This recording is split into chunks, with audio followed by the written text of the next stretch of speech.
Jorge Lordelli pega a cabeça de uma boneca e explica detalhadamente como que foram os golpes na Vitória Regina. E também você vai ver aqui um podcast qual o Dr. Fábio fala que só falta agora um relatório a respeito deste caso, algumas atualizações. Seja bem-vinda, seja bem-vindo nesse canal. Obrigada por você fazer parte. Se você não é inscrito, eu já convido você a se inscrever, compartilhar o vídeo, ativar todas as notificações. Deus abençoe, deixe o seu comentário que é muito importante. Compartilhe esse vídeo também e venha fazer parte deste canal. Sargento, foi localizado, o exame pericial médico legal foi tão bom que foi localizado aqui, ó, na lateral da boca direita de Vitória Regina. Ela leva uma pancada, que pode ter sido um murro ou a utilização de um objeto contundente que deram uma pancada nesta região e tem uma fratura na arcada dentária dela. Da pancada. Da pancada. Da pancada. Da pancada. Isso no dia da morte, antes dela morrer, ela estava viva. Então a primeira coisa, uma pancada que ela recebeu nessa região, que ninguém sabia. 2, o que a polícia descobre? Na região torácica, entre os seios de Vitória, o que? Hematomas e equimoses arroxeados, mostrando que ela levou o quê? Pancadas no peito. E também a medicina legal, a autópsia descobre que de alguma maneira ela foi jogada no chão e alguém ficou chutando a panturrilha direita dela. Tinha lesões também. E o médico legista alega o seguinte: para o médico legista, ela foi agredida, que configura-se uma tortura antes de morrer. Agora, o mentiroso do Michael, o picareta do Michael, o vagabundo do Michael, ele conta 11 mentiras. E aqui eu trouxe novamente esse objeto de cena para mostrar. A pancada foi do lado direito, tá? E agora eu quero mostrar aonde foram as facadas, mas mostrar no local exato. Sargento, a primeira facada foi na região aqui do pescoço lateral esquerda. Tá dando para ver bem a imagem? Aqui, ó. Aqui, na lateral. Lateral esquerda. Aqui. Ela leva uma facada profunda. Quem fez isso vem novamente com a faca. Só que ela deve ter se mexido e a facada pega onde? Na região da clavícula. E aí essa pessoa vem novamente com a faca, provavelmente ela se mexendo, e vem na região peitoral. Mas a autópsia revela que a grande facada, a facada que pega realmente uma aorta, uma veia muito grande, foi a primeira facada na região do pescoço lateral direita. Ou seja, imagina-se a Vitória nessa posição, alguém com uma faca dá a primeira facada aqui, a segunda facada pega na região clavicular e a terceira facada pega onde? Na região do tórax. Só que ela tinha apanhado antes, ou seja, ela foi torturada. Fazendo altos contatos aí, ele que traz o assunto mais falado das trades do Google, vem trazer a segunda parte do caso Vitória, várias revelações. Então você que está acompanhando a gente aí, se prepare. E lógico, nosso querido amigo Sargento Pedro, que está arrebentando também nas redes sociais, ele que é personal trainer, ele é o senhor fitness. Seja muito bem-vindo. Uma boa noite, doutor, tudo bem? Obrigado, Mota. É um privilégio estar aqui na bancada com vocês, com o Dr. Fábio, subtenente Ailton, Mota, que tem uma admiração assim, não dá nem para mensurar. Né? Sempre é uma honra estar aqui com vocês. E bora lá, vamos desenrolar aí. Lógico, isso aí. Hoje o assunto, a gente vai começar. Atenção todos os ouvintes que estão aqui já no podcast. Primeiramente, muito obrigado a todos que estão também na live do nosso querido Dr. Fábio Costa. Muito obrigado por vocês que estão no Instagram. Quem está falando aqui é o Mota. Um abraço para vocês, maravilhoso. Ele deixou o linkzinho aí. Então se inscreva no canal, ativa o sininho, vem para a live aqui no YouTube também. Por gentileza, ajudem esse canal a crescer. Então, se inscreva, curta e compartilha. Segue o subtenente Ailton, segue o Pedro, segue o Dr. Fábio também aí nas redes sociais e o Mota Podcast. É isso? É isso aí. Vamos lá. É isso aí. As atualizações do caso Vitória, que tem deixado o paulista e o brasileiro sem dormir. Tô vendo que você tá até com os olhos vermelhos. Não tem... Doutor, você tá recebendo tanta informação que você não tá conseguindo nem descansar, né, doutor? Fala a A verdade. minha média de sono tem sido 3 horas por noite. Meu Deus, eu falei. Mas assim, eu sempre tenho um velho ditado que eu sempre uso. Quem orou pela chuva não pode reclamar da lama, Ai, né? E é o seguinte, a atualização é o seguinte. Nos últimos dias viralizou, vazou, né? E aí cada um vai interpretar de uma maneira, um vídeo que o Michael, lembrando que o Michael é o suspeito, principal suspeito, teve sua prisão temporária decretada no dia 8 de março, depois essa prisão temporária lá foi renovada por mais 30 dias, e vazou um vídeo que num determinado momento na delegacia ele faz a utilização de um aparelho celular. Eu acho que não eu não vou dizer que, talvez para quem está nos assistindo agora seja novidade, mas o subtenente Ailton, o Pedro aqui, com a vasta experiência que tem, pode me corrigir se eu estiver errado, que a utilização de um aparelho de telefone celular, qualquer contato com meio telemático ou eletrônico de uma pessoa que está presa é terminantemente proibido. Estou errado, doutor? Estou errado? E o que acontece? Então, assim, a pessoa que está presa, ela pode ter contato com o mundo exterior? Pode. Mesmo na delegacia ou no CDP, ele pode ter a comunicação com o mundo externo? Pode. Através do quê? De cartas. Tanto na delegacia, numa prisão temporária, ou no CDP, numa prisão preventiva, o uso do telefone celular é proibido. Só para você ter uma ideia, ô Mota, eu, na qualidade de advogado, quando eu vou no CDP, quando eu vou visitar um cliente num presídio, num centro de detenção provisória, eu tenho que tirar anel, pulseira, relógio, cinto, qualquer objeto de metal que eu tenha, telefone, chave de carro, eu tenho que deixar no armário. Então a utilização é proibida. E aí vem à tona um vídeo que ele faz a utilização de um aparelho na delegacia. E ele liga para a mãe dele. E muitas pessoas disseram, mas espera aí, calma. Ele ligou para a mãe dele. Não importa se ele ligou para a mãe, ele poderia ter ligado para o Papa. Não pode utilizar o telefone celular. Mas ele utilizou o telefone celular porque ele disse para o delegado que ele queria confessar o crime. E no momento que ele senta na presença do delegado de polícia, do escrivão de polícia, ele tem direito. Não tem direito. A pessoa que está presa, ela tem direito de fazer uma ligação em uma única situação. Quando a prisão é em flagrante. Ele tem o direito de fazer uma ligação para acionar um familiar ou para pedir a presença de um advogado. Só isso. Fora isso, qualquer utilização é completamente irregular. Então, ele faz a utilização desse aparelho. E aí fica a dúvida. Fica essa questão. Para quem mais ele ligou? Foi só para a mãe? Com quem mais ele teve acesso? Para quantas pessoas mais ele ligou? Por quanto tempo ele usou esse aparelho de celular? Pergunto, doutor. Esse telefone ele foi apreendido? Esse telefone é da polícia. Esse telefone ou é do... E assim, eu vou falar uma coisa assim, Isso subtenente. que você está falando é muito sério. Não, é muito sério. E eu falava com uma colega minha quando estava vindo para cá, nessa questão de exposição, de falar em relação a podcast. O Mota falou, tá com o olho vermelho. Eu tenho participado de um podcast por dia, além de 3 programas diários.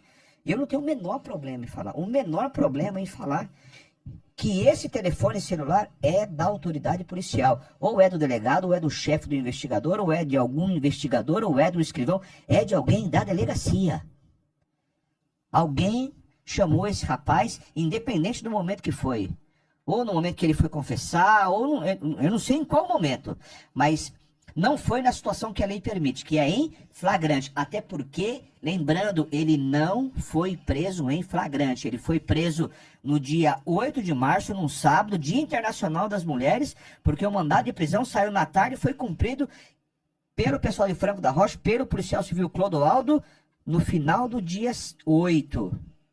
Doutor, um telefonema desse, da forma que o senhor está expondo, ele pode, inclusive, comprometer provas que poderiam ser colhidas. Por exemplo, Vou além disso. A pergunta que fica é para quem mais ele falou, com quem mais ele teve contato, E qual motivação? por quantas horas, qual a motivação, quanto tempo ele ficou com esse telefone. Será que esse telefone não ficou na cela com ele todo o tempo que ele ficou na delegacia?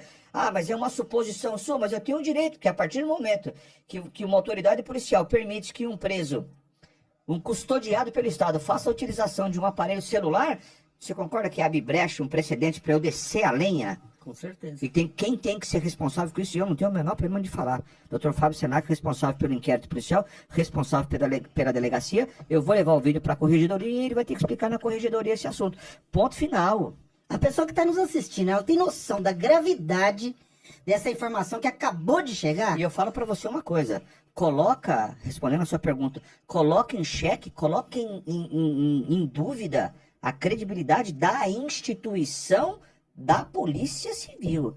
Não é novidade para ninguém, não estou sendo pejorativo quando a gente fala que tem uma maçã podre em todas as instituições. Na Polícia Civil, na Polícia Militar, na Guarda Municipal, na Ordem dos Advogados do Brasil, na magistratura, no Ministério Público, todo lugar tem uma laranja podre. Não é novidade para ninguém. Ninguém aqui é santo, sem hipocrisia. Então, coloque em xeque o nome da instituição da Polícia Civil. Coloque em xeque toda a credibilidade de uma investigação. Como é que a gente pode acreditar numa polícia que chama uma pessoa, está lá preso, custodiado, para dar um depoimento? Ah, mas a lei permite. Eu acho que é importante a gente falar da questão jurídica aqui. Perfeito. A pessoa, quando ela vai prestar um depoimento, a pessoa presa, quando ela é convocada, porque a partir do momento que ela está presa numa prisão temporária, a autoridade policial, o delegado de polícia, ele pode requisitar essa pessoa para dar quantos depoimentos ele entender necessário. No curso da investigação, qualquer informação nova que surja nessa investigação, ele pode pegar essa pessoa que está lá presa e trazer e falar, senta aqui, olha, surgiu essa informação, você sabe alguma coisa a respeito disso? É para isso que serve a prisão temporária. A prisão temporária serve para você trabalhar nas investigações, para você manter essa pessoa sem contato com o mundo exterior, para que ela não atrapalhe nas investigações, não tenha contato com o mundo exterior, não tenha contato com outras pessoas, e não foi isso que aconteceu. Então você coloca em xeque, coloca em dúvida a credibilidade da instituição da Polícia Civil. Você coloca em xeque, em dúvida, tudo aquele que foi investigado. Como é que você pode acreditar que ele só usou o telefone naquele momento? E ainda que fosse só naquele momento, ele não poderia usar o telefone. Por isso que na semana, quando surgiu o vídeo, eu tomei a decisão, fiz uma nota para a imprensa, fiz um pedido formal para que essa investigação saia da delegacia de Cajamar e vá para o DHPP, que é um centro especializado. Falei, inclusive, pelo WhatsApp com a doutora Ivalda e vou levar o vídeo para a corregedoria e não tenho o menor problema de falar. Assim, quem gravou, quem fez, quem deu o telefone, quem forneceu, aí é que vai responder. E resta saber se o delegado vai bater no peito e falar fui eu que dei o telefone ou se ele vai falar foi fulano de tal. Mas alguém na delegacia vai ter que explicar a utilização desse telefone. Doutor, eu só discordo de um ponto do senhor e discordar faz parte da democracia. Lógico, sempre. Eu não coloco em xeque numa situação dessa toda a instituição, toda a credibilidade da Polícia Civil, porque Sim. a Polícia Civil é uma instituição já consolidada, que já tem seu histórico aí de muitos anos, e a atitude de uma pessoa ou de um conjunto de pessoas, como o senhor tem apontado, eu não posso generalizar e falar que a instituição, ela está tomando está abalada nessa circunstância. Quando eu digo coloco em xeque, é assim, são pessoas dentro de uma corporação, dentro de uma instituição, que estão manchando, não, porque quando nós falarmos na corregedoria, quando isso vinha à tona, é o nome da Polícia Civil. Então, quando eu falo coloque em xeque, coloque em xeque esse ponto específico, não um todo. Cara, tem um respeito pela Polícia Civil, assim. Até mesmo pelas pessoas, a credibilidade, sim, ela cai um pouco, né? Até mesmo pelas pessoas. Assim, cai no descrédito. Porque, assim... cai no descrédito. Vamos entender uma coisa. Nós estamos falando de um caso que tomou uma repercussão enorme. Mundial. Mundial. Quando a gente vai fazer qualquer tipo de pesquisa, quando a gente coloca caso Vitória, meu amigo, desculpa, primeiro plano do Google tá lá, para você ter ideia. Então é um caso que está tomando muita proporção. Qualquer semelhança ou qualquer ato negativo vai trazer uma certa descredibilidade. A pessoa vai deixar de acreditar naquilo. Então, eu acho que ambas partes traz um assunto de forma correta, mas é uma verdade, entendeu?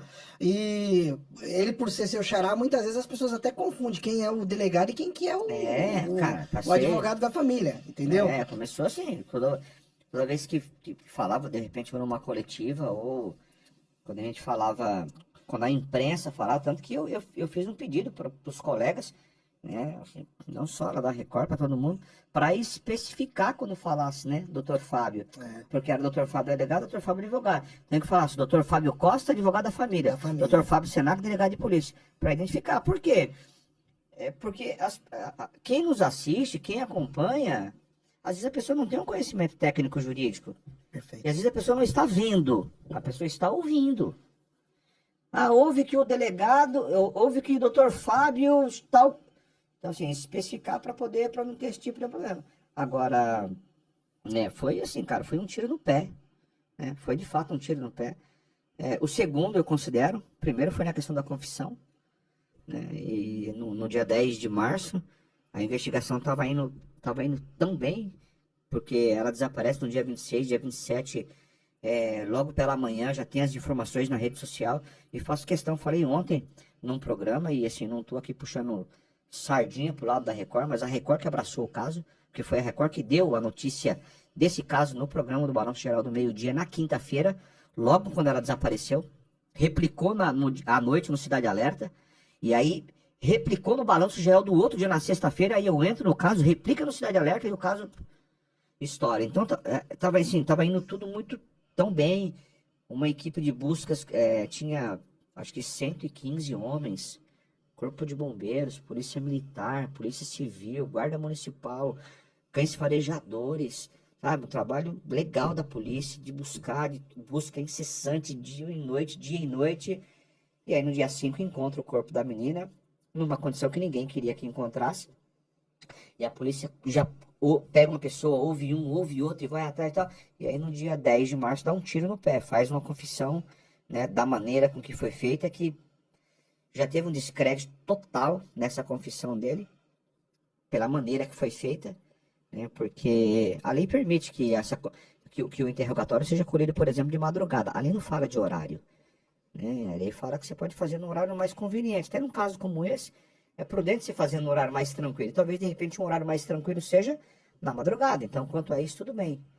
Mas chamam ele, os advogados falam que ele não iria confessar.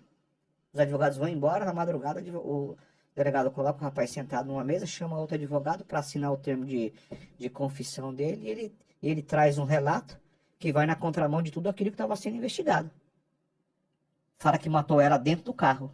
E aí eu pergunto para vocês que estão nessa linha, estão na linha de frente aí todos os dias, qual que é a probabilidade de eu dar uma facada na jugular de uma pessoa dentro de um carro e eu conseguir limpar esse carro a ponto da polícia civil, da polícia científica, não encontrar nenhum vestígio de sangue? Qual é a possibilidade?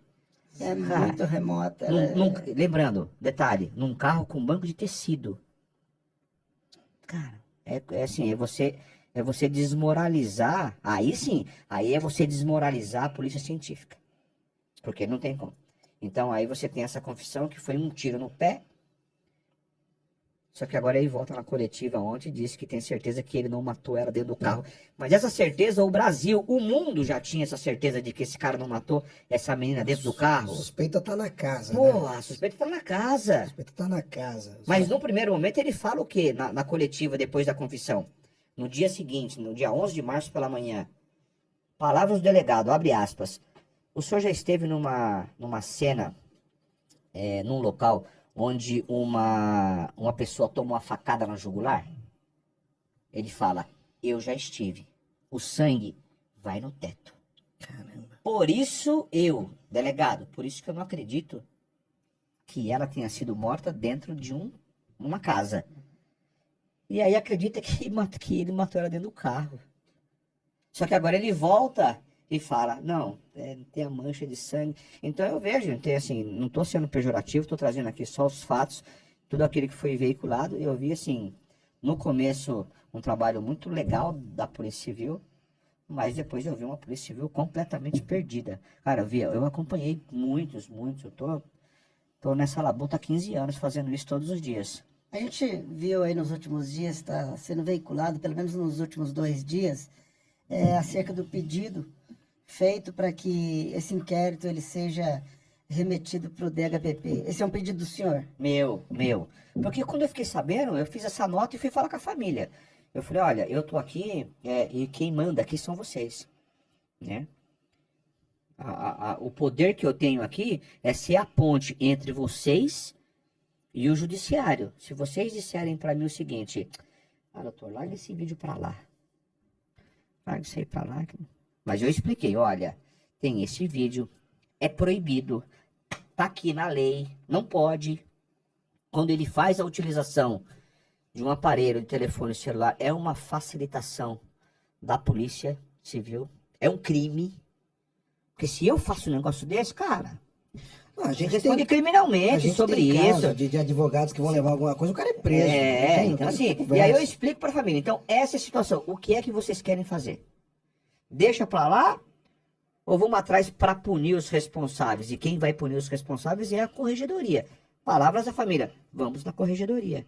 Falei, olha, e assim, eu particularmente, eu acho que essa investigação, lógico, tá no final, eu acho que de repente tem que ter pelo menos um braço no DHPP. Houve a E Constituição. aí eu a Constituição. ainda não teve, vai ser no dia 24. E aí eu fiz uma nota dizendo que nós vamos fazer um pedido para que o caso vá para o DHPP e também um pedido, e também informando que diante dos vazamentos, porque quem decreta o sigilo de um inquérito policial não é o advogado, é o próprio delegado. Então ele tem por obrigação de manter o sigilo. Cara, e vazou coisa demais. Tanto que vazou esse áudio, esse vídeo, e eu falei, vamos levar para a corregedoria apurar. Na análise do senhor, doutor, lembrando, né, para o nosso ouvinte que está chegando agora, que o doutor Fábio Costa é advogado da família, representando a família da garota da Vitória que foi vítima de execução. O senhor acha que, no entendimento do senhor, a principal motivação desse pedido para ser remetido para o DHPP é que o senhor não está sentindo empenho na investigação? Qual que é a motivação real desse pedido para que seja remetido o inquérito para o DHPP? Uma polícia civil perdida na investigação. Perdida, sem rumo. E dentro do... Eu não sei, lógico, muita coisa é mantida sob sigilo, a gente não tem acesso, né? Ele decreta o sigilo, e quando ele decreta o sigilo, eu, como advogado da família, advogado de defesa do Mike, nós, e quando um inquérito é decretado o sigilo, os advogados envolvidos, seja em qual polo esteja, você só tem acesso àquilo que é documentado, àquilo que é encartado. O delegado, ele pode colocar embaixo do braço algumas coisas e manter sob sigilo. Só que nesse aparato de coisas, o pedido é, respondendo a sua pergunta, em relação de tudo que foi feito, de dentro de tudo que foi falado e de tudo que foi apurado, cara, é muita informação desencontrada. Então eu vejo a Polícia Civil perdida no rumo dessas investigações. Por isso que eu tomei a decisão de fazer um pedido formal para que isso vá lá para o DHPP, que é um centro especializado. Sabe por quê? Porque Cajamar jamais esperava um caso como esse. Cara. Era o desaparecimento de uma menina. E aí, desse caso, tomou uma repercussão. Primeiro na cidade, depois no estado, depois no Brasil, depois no mundo. E nós ficamos aí mais de 25 dias com esse caso. Isso é o Google Trends que fala, as pessoas que me mandaram mensagem mostrando. Durante 25 dias, o caso mais falado do Brasil. Doutor, então a Cajamar perdeu um pouco a mão e eu acho que eles não esperavam. E assim, não tem uma estrutura. Tanto que pediram o apoio da SIG, né, de Franco da Rocha, para poder dar esse apoio. Né? Por quê? Porque tomou uma repercussão e eles não tiveram mão. Não tinha, e não é novidade para ninguém. A falta de contingente que tem, eu acho que tanto na Polícia Militar, quanto na Guarda Municipal, quanto na Polícia Civil, não é novidade para ninguém que falta efetivo. Falta efetivo. Só para concluir aqui, essa parte, já passar a bola para o Mota aqui, que anseia por falar também. É claro que é um assunto que ele é muito interessante. O negócio tá explodindo aqui. É verdade, é um assunto muito interessante, ele é sério. Pessoal, E tão tá- sério que a gente deixa aberto aqui o canal Lógico. para que a Polícia Civil, o delegado que está no caso, se ele Não, quiser cara, vir senhor- aqui apresentar a versão Amigão, dele. o delegado tá assistindo a gente. Entendeu? Ele seja bem-vindo. Doutor Fábio tá assistindo a ele gente. apresente aí a versão dele acerca dos fatos, né? Para que não tenha nenhuma parcialidade nesse entendimento. Bom, doutor Fábio, muito obrigado pela sua audiência. Se o senhor quiser falar, fica à vontade. Você pode ligar aqui, pode mandar seu recado, não tem problema algum. Tá bom? Pedrão, o Pedrão tá aí também. Pedrão, faça suas perguntas pro doutor. Hoje é o dia. Doutor, agora a massa do povo está clamando DHPP urgente. Eu não sei se você está sabendo, mas existe um certo movimento que está acontecendo na cidade de Cajamar. Eu tenho uma parte da família que mora lá e algumas pessoas estão com essa hashtag nos principais grupos de notícia da cidade. DHPP já. Não sei se de fato é por conta desse caso, mas tá rolando bastante isso. Não, é por conta disso. E, lógico, no começo ficou aquela questão. Mas por que não vai pro DHPP? Porque assim, o DHPP ele pode. É um departamento estadual, então ele pode avocar, ele pode chamar esse inquérito para ele. Né? E aí, eu acho que no começo, começa em Cajamar, depois com o apoio da SIG, de Franco da Rocha. Começa com esse apoio, então uniram forças. Eu acredito que nesse momento o DHPP, eu acho que não viu necessidade de chamar, né, avocar para eles esse inquérito policial. E aí foi passando. Só que acontece, com o passar do tempo, algumas coisas foram ficando ruins, cara. A questão da confissão ficou muito feio, muito feio. Lembrando o seguinte, o que o delegado fez não é ilegal, ele agiu de acordo com a lei. Chamou o rapaz, a lei não fala de horário, tinha que ter a presença de um advogado, então ele fez tudo como manda o Código de Processo Penal. Então, ilegal não é, mas diante de um caso de tamanha repercussão, pode fazer dessa maneira. Aí você pode pensar o seguinte, ilegal não é, mas é quase imoral. Você está entendendo? E aí depois disso... Aí vem algumas falas, algumas coletivas que não deveriam, no meu singelo entendimento, não deveriam ter sido dadas. Lógico que isso, assim, isso não é que isso atrapalha na investigação, mas isso começa a você dar à população um precedente para a população falar o seguinte, cara, esse delegado não sabe o que está falando. José Luiz do Carmo, presidente do Demacro, vem numa entrevista coletiva e fala assim, o rapaz fala muito pouco, ele é um psicopata. Porra, mas peraí. Qual é a capacidade técnica que um delegado de polícia tem para olhar para uma pessoa e simplesmente só porque ele fala pouco atestar que ele é um psicopata? Você tá dando equipe de psiquiatria, né, para atestar isso. Um psiquiatra só não pode atestar. Uma equipe. É uma junta, equipe, né? é uma E aí junta você tá médica. E você tá dando munição para Se quê? eu estiver enganado, o senhor me Não, corrija, mas por é isso favor. mesmo, não é só um. Certo. Você tem que passar por um procedimento técnico psiquiátrico. Você tá entendendo? E agora quando você fala isso, você tá dando munição para defesa do cara. Porque numa dessa, o advogado faz um pedido para atestar mesmo, para atestar a sanidade mental dele, de acordo com o que manda o Código de Processo Penal, faz um pedido de exame de insanidade mental.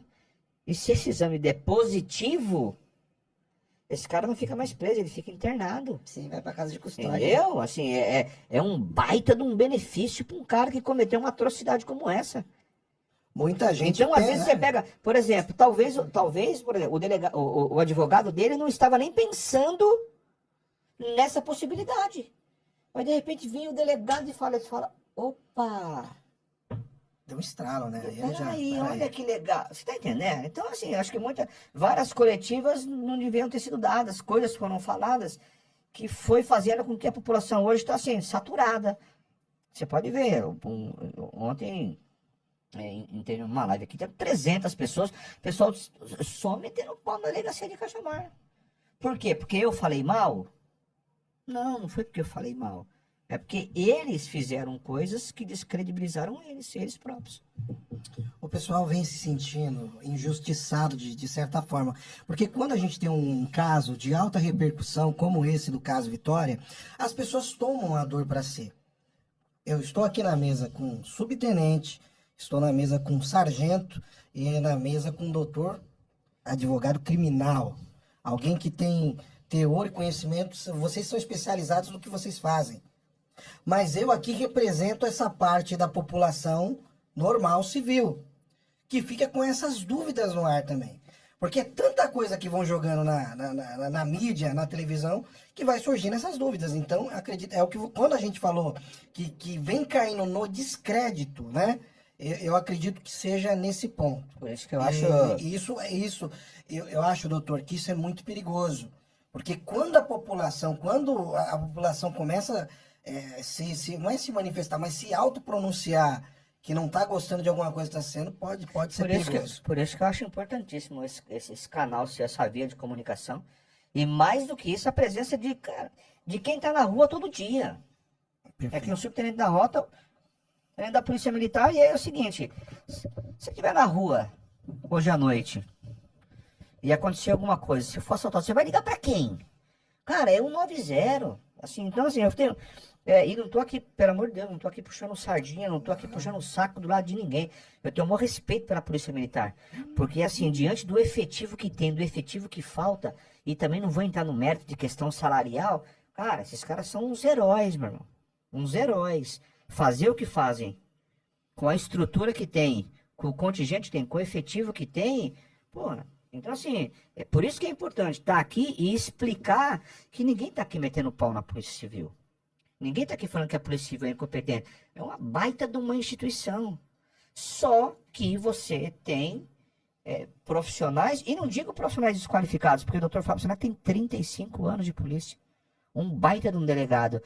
Só que cometeu alguns deslizes, na minha opinião. E estou aqui aberto, se quiser me chamar para conversar, para explicar. Olha, acho que você entendeu errado quando eu falei aquilo, isso aqui não foi dessa maneira, vamos isso aqui explicar. Não tem nenhum problema. É importante esse posicionamento. Importantíssimo, porque senão o pessoal acha assim, pô, o advogado tá metendo pau na polícia. Não, eu não tô. Eu tô do lado da polícia, tô do lado da família. Eu tô assim, num trabalho, eu tô do lado de cá, eu tô junto com eles. Nosso objetivo aqui, o objetivo é que a Polícia Civil colha o maior número de indícios, não vou nem falar provas, porque dentro do inquérito policial não se fala em provas. O que a Polícia Civil precisa nesse momento é de indícios. E agora veio a rainha das provas, o laudo pericial. O laudo pericial atestou que o sangue no carro é da Vitória e o sangue na casa dele é da Vitória. Ou seja, agora não tem saída mais, agora não tem mais escapatória. Os laudos saíram. E a gente fala a rainha de todas as provas. Por quê? Porque quando a pessoa confessa o crime, só essa confissão, ela não basta para você condenar uma pessoa. Tem que ter a confissão mais uma prova técnica, certo? Agora, se do outro lado, se você não tem a confissão, mas você tem a prova técnica, acabou. Então, nesse momento eu vejo, o Michael, ele tinha sua prisão temporária, que era do dia 8 de março, ao dia 7 de abril, prorrogou até o dia 6 de maio. Eu acredito que já na próxima semana já tem o pedido de conversão da prisão temporária por uma prisão preventiva, porque agora tem a prova técnica. Agora, qual é o objetivo? Dia 24, fazer a reconstituição, a reprodução simulada dos fatos, para poder em algum momento identificar se ele agiu sozinho ou não. Né? Porque é importante saber aí não da autoria, não só a família, eu também creio que ele não tinha condições de arquitetar, de planejar e de executar tudo isso sozinho. Ele teve sim a participação de alguma pessoa, em algum momento.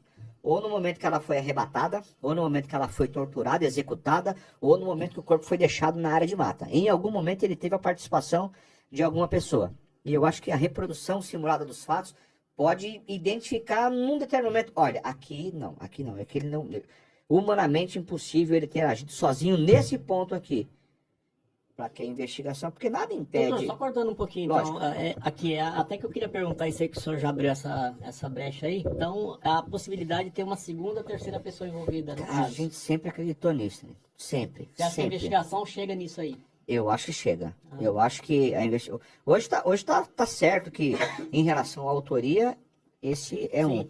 Mas palavra assim, porque a polícia no primeiro momento falou que não, que ele tinha agido sozinho, mas hoje a própria Polícia Civil crava que ele não agiu sozinho. E que com os laudos, porque agora acabou.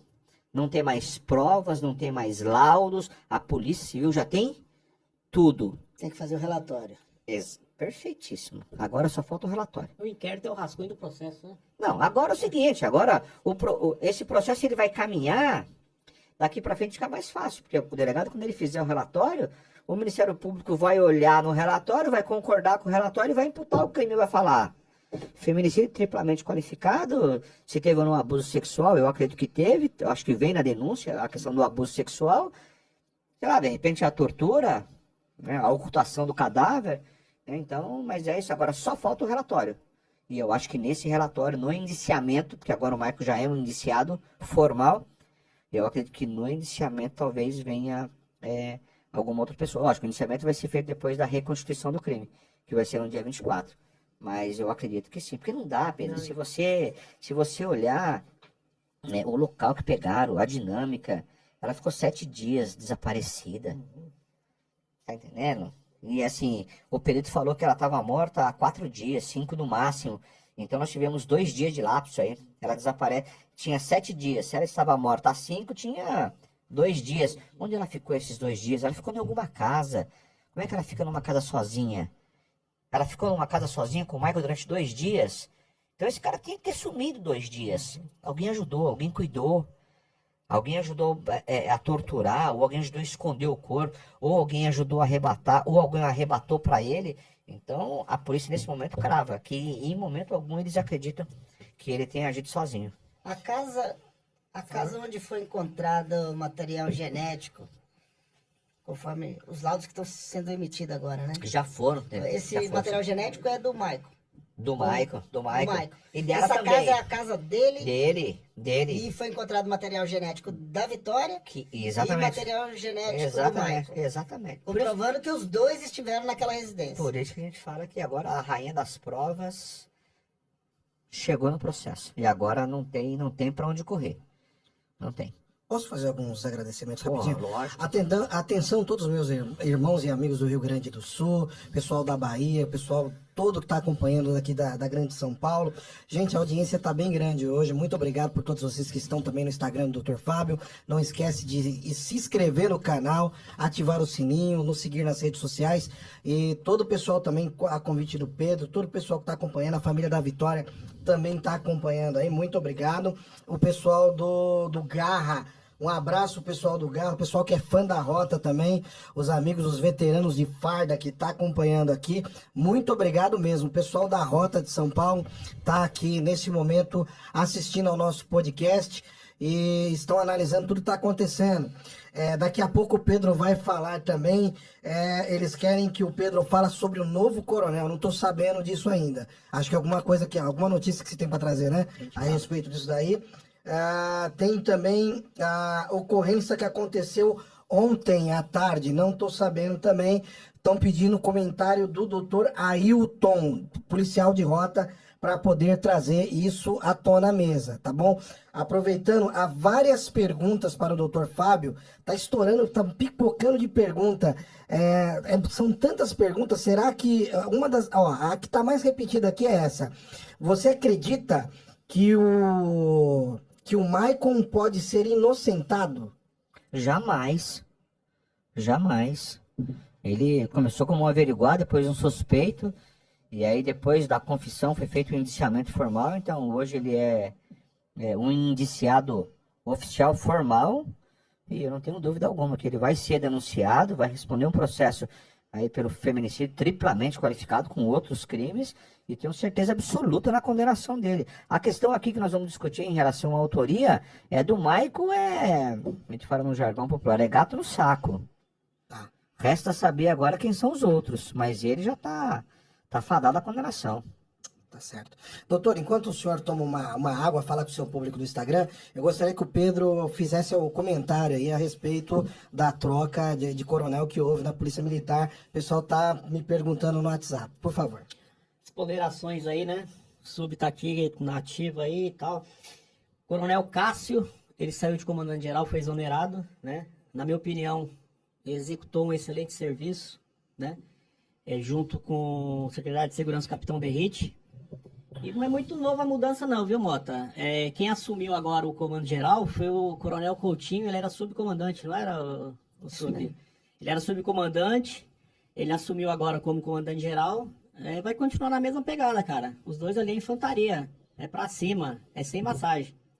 Tá, ok, é isso daí. Então, a sua colocação sobre a atividade do... Só um gancho. Sim, pois não. Eu já vi pessoal falando assim, que o Coronel Takahashi saiu da rota. Cara, polícia falando, eu já ouvi o Mike falando. Ele saiu por promoção, cara. Foi promovido a coronel e foi transferido pro CPI 2. Região de Campinas. A região de Campinas. Ele não foi, ele não saiu, vou tirar ele, não, por promoção, que ele foi a Coronel Fu, né? Foi a Coronel Fu e ele foi para a região de Campinas, agora comandar o CPI 2. Perfeito. Os comentários da ação que houve ontem do Dr. Ailton, por favor. Bom, é um assunto, para mim, até muito chato para comentar, porque eu tive a oportunidade de trabalhar na mesma viatura com o sargento Rafael Vilodres, quando ele ainda era cabo. Hoje, quando faleceu, era sargento, terceiro sargento. Eu não posso falar sobre o fato, porque não estava lá, então a gente, por ética policial, a gente costuma se abster de comentar determinados atos que a gente não participou. Eu não participei da ação policial de ontem. O que eu posso informar é que eles estavam, bem resumidamente, a Polícia Militar foi acionada através da Interpol e Polícia Federal para fazer uma averiguação sobre o possível paradeiro de indivíduos envolvidos em sequestro, todos de origem peruana, inclusive um do sequestro, a vítima era uma peruana, e esse sequestro ele foi ocorrido no meados de janeiro desse ano. E dentre aqueles indivíduos, todos com uma ficha extensa criminal, todos peruanos, todos com extensa ficha criminal, todos de alta periculosidade, alguns envolvidos em latrocínio, todos envolvidos em sequestro. E diante da periculosidade daqueles indivíduos, foi acionado o batalhão de choque para fazer a averiguação. E lá chegando, terminou com esse evento do tiroteio, né, na tentativa de prender aqueles indivíduos. Dentre os indivíduos que estavam procurados pela Interpol, tinha um conhecido como o monstro. É o monstro. Como o nome vem em espanhol, a pronúncia fica ruim, mas é o tal do El Monstro. Esse indivíduo, eu não tenho informação ainda se ele está entre os mortos, se está entre os presos, porque tivemos 2 presos, 2 bandidos presos, 2 bandidos mortos, um policial, infelizmente, faleceu, que é o sargento Rafael Vilodres, um outro sargento que também integrava aquela equipe, o sargento Grassetti, foi alvejado no braço, mas foi medicado e inspira cuidados médicos, mas está fora de perigo de risco de vida. É um resumo, fica minhas condolências à família, meus sinceros sentimentos à família policial militar. Quando morre um policial, a família policial toda se enlutece, e eu posso te falar que, embora eu tenha tentado desempenhar meu papel aqui como comentarista, realmente fica difícil por eu conhecer o sargento Rafael Vilodres e saber o quanto ele era aguerrido na profissão. O histórico dele fala por si só, um profissional acima da média, fora da curva, pista quente, polícia, e que infelizmente morreu dessa forma, triste e covarde na mão de bandidos. Isso mostra que o combate ao crime organizado ele não pode parar, não pode cessar, e que quem enfrentar a polícia, quem atira na polícia vai continuar tomando tiro para morrer. A família sinta-se abraçado. Eu gostaria de dar um abraço na família. Infelizmente eu não tenho contato com essa família, embora eu conhecesse, eu tenha trabalhado com ele, não tinha vínculo de amizade com a família. Mas eu não me estenderei mais, é um resumo do que aconteceu ontem e realmente dói falar desse assunto. Mota, posso pegar um gancho do Subailton? É muito rápido aqui? Sim, pode ser. Mas antes de falar do Sargento Vilodres, a gente tem que falar o seguinte. Tá. A polícia não sai pra rua pro confronto, ele sai pra cumprir a lei. Perfeito. A escolha do confronto é sempre do marginal. Tá aqui, nós somos de tropa especializada, eu e o Sub. A maioria do tempo que eu estive na PM, trabalhei em tropa especializada. Choque, a gente tá. nunca saiu, e a minha primeira unidade foi o 3º de choque. Perfeito. Né? Essa mesma unidade do Sargento Vilodres. E muito orgulho de ter servido no 3º de choque. E o policial militar, ele nunca, tá aqui, ó, 2 pista quente aqui, ó. Se eu for ficar tecendo elogio aqui, e vai ser recíproco aqui. 2 pista quente, a gente nunca saiu na rua pra falar assim, hoje eu vou matar um ladrão. O confronto é sempre escolha do outro lado. Exatamente. Você entendeu? A gente já participou de ocorrências que, infelizmente, o marginal foi pro colo do capiroto, mas foi por escolha dele. Você entendeu? Eu acho que é a escolha, né? É a escolha. A partir do momento a partir do momento, só te interrompendo, Pedro, eu em algumas oportunidades fui abordado, né? Eu, como advogado, você tem que sair de madrugada para ir na delegacia. Já fui abordado por uma viatura de madrugada, desce, mão na cabeça, eu desço, mão na cabeça sem nenhum problema. Me identifico. O advogado, mas só quando assim o senhor se identifica. Cara, assim, eu não vou sair me identificando como advogado, porque assim, a lei é para todos. Tem que descer com a mão na cabeça, eu vou descer, vou ser revisado e tá tudo certo. Porque a partir do momento que você vai para um confronto com a polícia, tem 2 caminhos. Ou a cadeia ou o cemitério. Não tem outro. Deixa eu só fazer um comentário ainda acerca desse evento, aproveitando o gancho desse acontecido ontem, fica a reflexão para os nossos ouvintes, para as pessoas que nos acompanham, para quem fica sempre tecendo crítica contra a Polícia Militar. Na semana passada, num passado não tão distante, tivemos um evento na área central, onde um senegalês morreu ao tentar atacar um policial militar. Naquela ocasião, ele estava com a barra de ferro e muitas críticas colocando em xeque a ação do policial. É muito difícil falar de uma ação policial se você não está lá.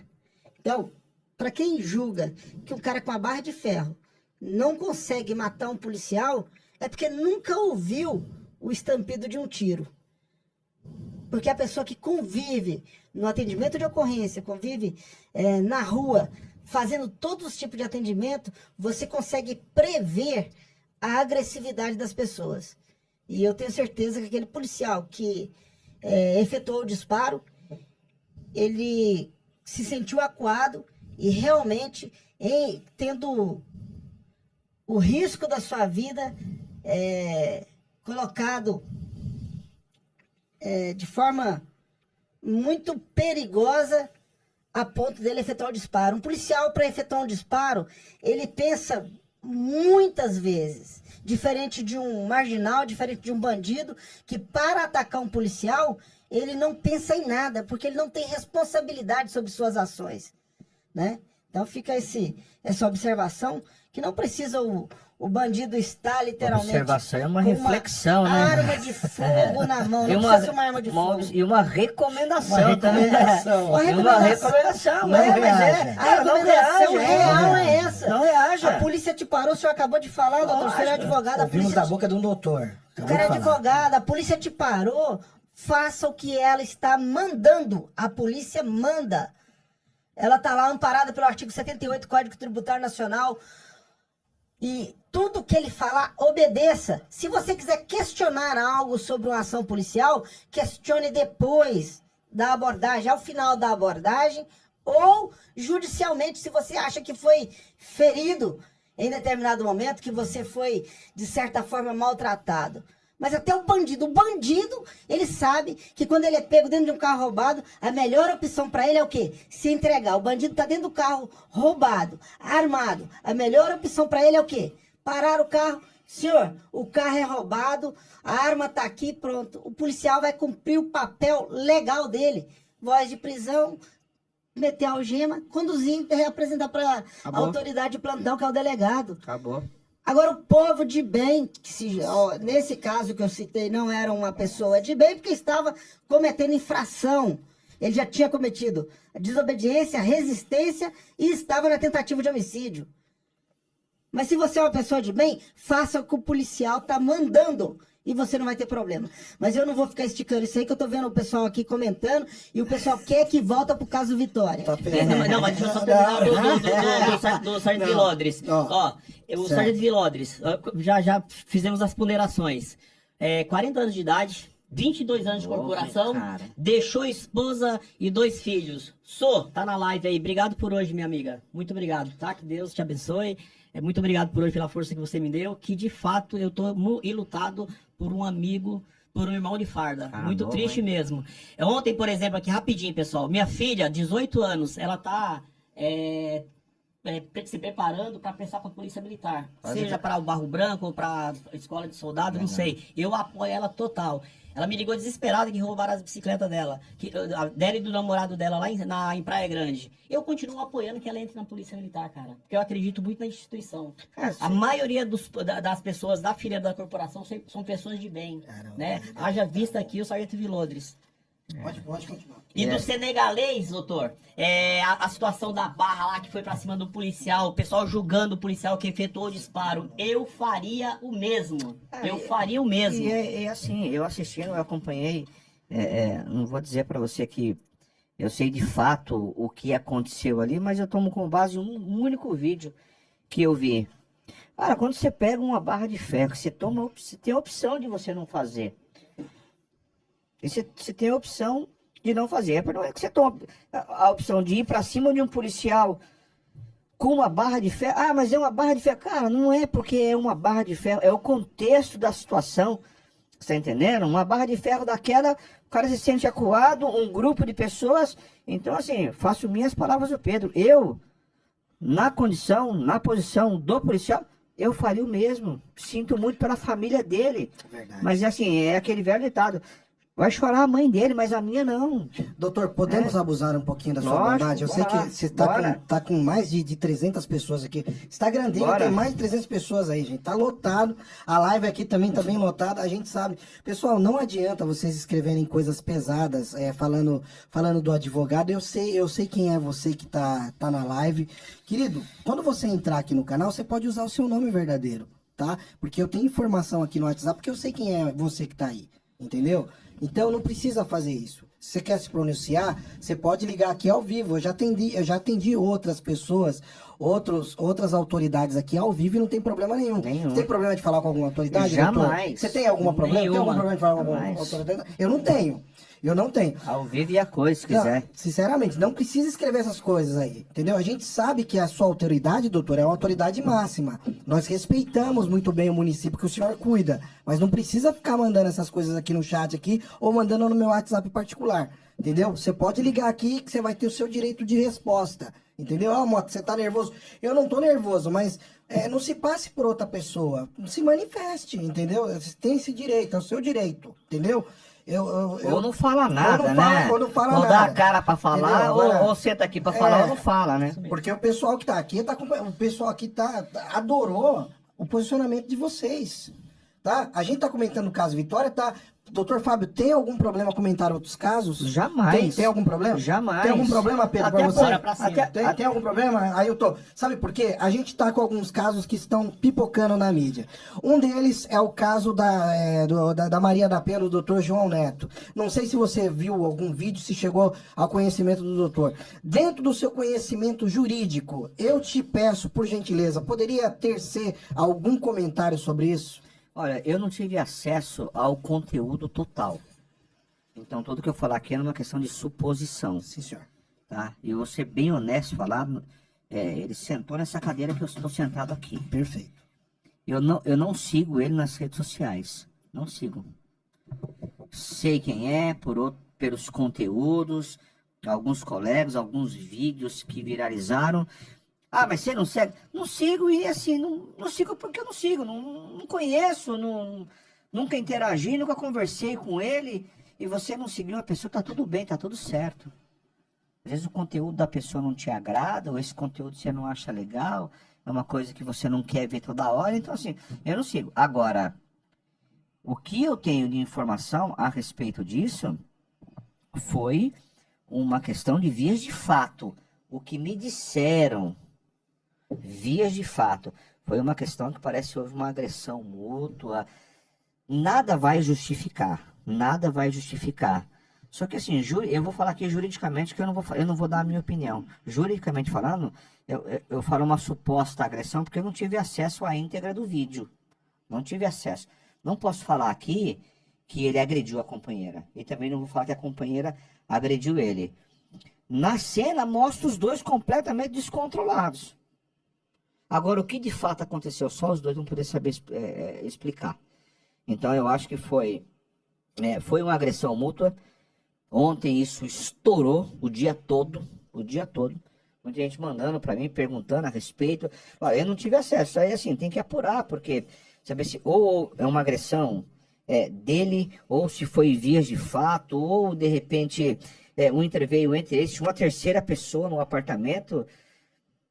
Fica difícil se você achar de repente que foi uma agressão total, porque a pessoa, quando ele cai com ela na porta do apartamento, vem uma outra pessoa andando. Eu acho que se, sei lá, minha opinião, se fosse uma coisa um pouco mais séria, ou uma coisa muito mais séria, essa pessoa que estava lá, ela teria feito alguma coisa. Essa pessoa, por exemplo, poderia estar escondida lá. Ou essa pessoa poderia estar escondida, porque essa pessoa... Suposição, então a gente não sabe. Aquela pessoa saiu de onde? Estava onde? Estava fazendo o quê? Quem é essa pessoa?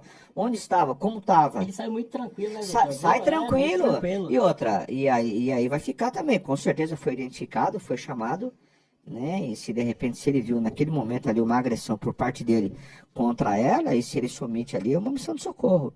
Né? Então, uma missão de socorro de terceiro. Então, é difícil falar o que de fato aconteceu, só você apurando mesmo para ter, porque você não tem uma imagem completa de tudo, né? Do momento que aconteceu até o final que ele chega. Você tem frames de imagem, você tem a imagem que ela cai aqui, depois você tem a imagem ele com ela na porta, o sangue no chão, então eu acho que...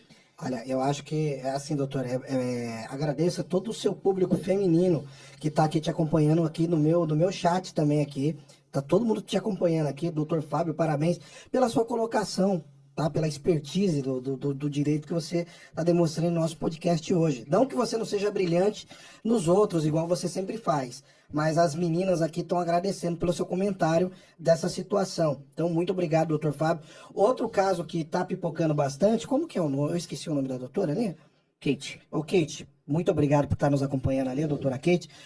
Uma das perguntas que também estão falando para comentar é a respeito do caso Juliana Danilo Gentili. Você sabe alguma coisa a respeito? Pode ser alguma coisa para nós? Ou prefere não se pronunciar? Não tem problema. Cara, eu não vou me pronunciar porque até onde eu sei, é uma relação de muitos anos ali. Né? E aí é temerário quando você tem uma relação profissional de muitos anos e vem uma denúncia grave como essa. Eu falo uma denúncia grave porque em crimes de natureza sexual, em crimes de natureza contra a honra, cara, você vai do céu ao inferno em segundos. Você demora 1 milhão de anos, né, para você construir um nome no mercado, seja ele em qual área for, seja no meio televisivo, seja no meio da advocacia. Você vai galgando, você leva um certo tempo para você chegar num patamar onde você fala, pô, legal, hoje eu estou num lugar onde eu queria estar mesmo. E para você cair é muito rápido. Então, esses crimes, quando você tem uma relação... Porque quando você tem um maníaco da rua que abusa da mulher... Agora tem um maníaco da Praça da Árvore aí, Perfeito, né? Aí você tem um crime pontual. Mas nesse caso não, nesse caso tem uma relação pessoal, profissional e de muitos anos. fica difícil da gente até tecer um comentário, porque você tem muitas e muitas imagens de muitas brincadeiras entre os dois, muitas conversas entre os dois, e aí isso nos leva a crer que, poxa, mas com tanto conteúdo, com tanta matéria, com tanto vídeo, com tanto comentário, com tanta brincadeira, porque só agora é um negócio que fica assim, meio nebuloso, e aí eu acho melhor não comentar, né? Posso, de repente, se quiser, fica a sugestão, se quiser, eu me inteiro disso, especificamente desse caso, para saber o que de fato aconteceu, vou apurar, e aí eu volto para falar com propriedade. Muito bom. Dentro desse contexto de caso que a gente está falando, voltando para o caso Vitória, tem aqui um print que chegou aí, pessoal. Ailton, por favor. Aí, tá no jeito? Agora vai ter que estar. Mas chegou um print aí de uma pergunta interessantíssima. E vai lá. Só um minutinho. Está no meu WhatsApp que eu te mandei, pessoal. É porque assim, doutor, a gente fica aqui, ó. Tem uma O pergunta aqui, doutor. chat e o WhatsApp aberto aqui e tá bombando os dois. Eu não tenho acesso aqui ao meu... A pergunta que vem aqui é da Carla Santos. Ela pergunta: eu quero saber da pá, da enxada e dos cabelos encontrados e do celular da Vitória. Meu Deus, e aí? Cadê? Onde tá isso aí, doutor? Da pá? Pá fala de uma enxada, dos cabelos encontrados e do celular da Vitória. Meu Deus do céu. Gente, olha aí, ó. Revelador. Deixa eu só dar um recado pra vocês novamente. Se inscreva no canal, ative o sininho. Por favor, ele já vai responder. Você que está no Instagram, segura que ele já vai responder. Outra coisa. Gente, eu quero dar um prêmio pra vocês. Quem fizer o melhor corte desse podcast, eu vou dar um prêmio pra você. Eu não vou falar qual que é, mas eu vou te dar um prêmio que você não vai esquecer nunca mais. Você vai ganhar um prêmio incrível. Quem fizer o melhor corte desse podcast, eu vou avaliar o corte. Quantos views tiver, quanto mais views tiver, dentro do seu canal, você me mostra, ou dentro do Instagram, ou dentro do TikTok, você manda pra mim, você vai ganhar um presente meu, beleza? Então, já me siga nas redes sociais, @motapodcast, ou achei no Motinha, ou segue o Subtenente Ailton, ou segue o Pedro Almeida, ou segue o Dr. Fábio, que eles vão me marcar. Valeu! Pá, enxada e cabelo. O material apreendido. E o aparelho celular. Primeiro esses três são um contexto, celular é outro. Celular, nós não temos a informação de que esse celular dela foi encontrado. Tá? Então, celular, nesse momento, hoje, quinta-feira, 21 horas e 25 minutos, eu não tenho informação de que esse celular dela tenha sido encontrado. Agora, a pá, a enxada e os cabelos, esse material foi apreendido, foi recolhido e foi encaminhado para a perícia. Foi periciado, foi emitido um laudo, esse laudo já está com a polícia. Nós ainda não tivemos, nós que eu digo eu, família da Vitória, nós não tivemos acesso ainda a esse laudo para saber o conteúdo, mas fato é que essa pá e essa enxada já foi identificada, era sim do padrasto do Michael, né, que inclusive ele foi conduzido, seu Mauro foi conduzido para a delegacia, explicou que de fato reconheceu, essas ferramentas de fato elas são minhas, e elas sumiram, eu dei falta delas há cerca de 2 semanas, então bate mais ou menos com o tempo do desaparecimento dela, com o tempo que o corpo foi encontrado, bate, e o cabelo foi periciado, e aí esse cabelo nós não temos ainda a informação do laudo, mas pela entrevista coletiva ontem, eu digo, não existe mais nenhum laudo a ser confeccionado. Todos os laudos e todos os exames solicitados pela Polícia Civil já foram concluídos e hoje está na mão da polícia. Pedro, quem matou Vitória? Como é que é? Michael. Cara.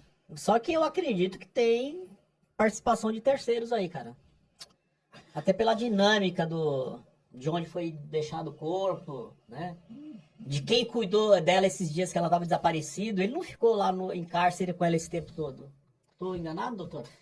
Assim, você tem 7 dias do momento que ela... muito tempo, do né? momento que ela sumiu até o momento que ela foi encontrada. Porque, assim, acho que você pode me falar mais com a tua experiência. Não é um crime de oportunidade. O que eu, como advogado, o que eu interpreto, o que é um crime de oportunidade? O crime de oportunidade é 2 caras sobem numa moto, mete um revólver na cintura e fala, vamos andar. Aquele que eu achar marcando na rua, nós vamos tomar. Esse é o crime de oportunidade. Se a gente passar numa rua e tiver um cara aguardando o carro, nós vamos tomar. Agora, esse crime não. Esse crime ele foi arquitetado, ele foi premeditado, foi pensado, foi organizado. Esse tem 7 dias do momento em que ela foi arrebatada, porque ela some no dia 26 até, ela some na quarta. Então nós temos quinta, sexta, sábado, domingo, segunda, terça e quarta, 7 dias. É muito tempo. Esse Michael, ele teria que ter ficado desaparecido por 7 dias. E ele foi visto em algumas Foi situações, visto em outras vezes. entendeu? Entendeu? Então, assim, ou alguém arrebatou para ele, ou ele arrebatou para alguém. Ela foi levada ou ela foi morta no mesmo dia, e aí eles iam deixar o corpo em algum, de repente, dar um fim no corpo, mas acho que com a repercussão resolveram entregar o corpo. Então, só que assim, até pelo que você falou, Pedro, pela dinâmica, A logística. a logística geral, tudo, não dá. Numa região como aquela, você tem, lógico, não é perto, mas também, não é longe, mas também não é perto. O lugar onde ela foi arrebatada, até o lugar que o corpo foi encontrado, dá cerca de uns 10 minutos de carro numa pista muito ruim, sem sinal de celular, numa região que só quem habita conhece. Então eu acredito que por essa cronologia, eu não acredito que ele tenha feito isso sozinho. O pessoal me pergunta muito sobre a rede celular lá. Como é que é a rede celular naquele região de Cajamar? Péssima? Porque eles falam basta andar um pouco na mata que já some, é isso Não, mesmo? lá se tem uma operadora de telefone que funciona, uma única operadora. Lembrando que esse lugar onde a família mora, da delegacia, que é o centro da cidade, até essa região do Ponunduva, dá 30 minutos de carro. Meu Deus do Cara, céu. 30 minutos. Então imagina, você está numa delegacia, você anda cerca de uns 7 minutos, você já entra numa estrada que começa a subir a serra para esse bairro Ponunduva. Quando você entra, você já perde o sinal do celular. Ou seja, você fica 22 minutos andando sem sinal de celular. E é uma estrada que, se você pegar um caminhão, mesmo que pequeno, nessa estrada, seguramente você leva de 45, 50 minutos, porque aí você tem que ir no... Porque você não consegue fazer uma ultrapassagem, tamanha sinuosidade das curvas ali. Então é uma... E quando você chega lá nessa região, só uma operadora pega, e em alguns pontos específicos. Não é que ela pega toda a região. Pega malemar em alguns lugares. Nossa, o pessoal tá perguntando demais, Pedro e Ailton, sobre essa questão das perícias. Do celular, o doutor já respondeu. Para quem tá seguindo ele no Instagram, ele já respondeu ao vivo ali, respondeu ao vivo aqui na nossa O live. pessoal falando aqui, ó, eu trabalho como socorrista na região. Certo? Quem é Ana Paula de Azevedo. É verdade, trabalho de socorrista. Para ir até lá, nós perdemos todo o sinal. Nossa, gente. Eu acho que nesse caso, hein, Ailton, será que isso pode trazer também alguns benefícios para, no caso, do município, para melhorias de rede, essas coisas? Eu acho que essa repercussão pode mexer com o saneamento lá do Empresa município. de telefonia. Né? Empresa de telefonia, essas coisas. Assim, eu acho que essa divulgação, não só da televisão, mas também, porque agora quando a mídia baixa um pouco na televisão, dá uma baixada um pouco no caso, entra os grandes canais que eu digo Mota Podcast. Entra canais que tem uma grande divulgação, e aí quando você tem essa grande divulgação, você não deixa esse caso baixar, mas o objetivo disso tudo não é, ninguém está aqui se aproveitando da desgraça de ninguém. Assim, todo mundo aqui está fazendo o seu trabalho, mas eu acho que essa divulgação é importante para que a administração acorde um pouco. Tá entendendo? Porque, poxa, aquela região ali, as meninas daquela região, elas têm um único lugar para trabalhar. Centro de Cajamar. O mais próximo, tá? Mais próximo. Centro de Cajamar ou shopping. E daquele lugar, do Ponunduva, até o centro de Cajamar, ou o shopping, ou até o shopping, seja qual lugar for, que de repente é a primeira oportunidade de emprego dessas meninas, de ônibus são 2 horas. 2 horas para ir, e aí sai 22 horas, mais 2 horas para voltar. Cara, será que de repente não dá para ter uma linha de ônibus específica? Um patrulhamento num determinado horário mais específico? Um sistema de monitoramento nesse lugar? Um sistema de iluminação? Acho que foi o Mota que falou, o subtenente, uma cobrança das operadoras de telefonia celular para abranger um pouco mais isso e tal. Então eu acho que em casos como esse, a divulgação é importantíssimo, porque assim, nada vai trazer a vitória de volta. Mas eu acho que pode se fazer disso um instrumento para você, para que a prefeitura, para que a administração, e eu não estou falando aqui na pessoa do prefeito, não. Eu estou falando da administração num todo, né, a nível até estadual, para que olhe para aquela região com outros olhos, porque assim, acontece de verdade. Não é que acontece na casa do vizinho. A menina sai 22 horas do trabalho, pegando 2 conduções para ir embora, e ela é arrebatada indo para casa, quase meia-noite. Por isso que eu fico indignado.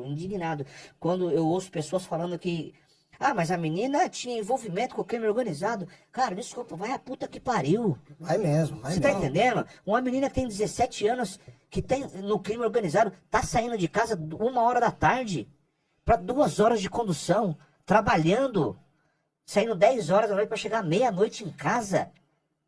Uma menina Muito bom, doutor. que estudava. Então, assim, cara, eu fico indignado quando fala Muito isso. bom, Porque e assim- eu tenho propriedade para falar que eu conheço o crime organizado de ponta a ponta.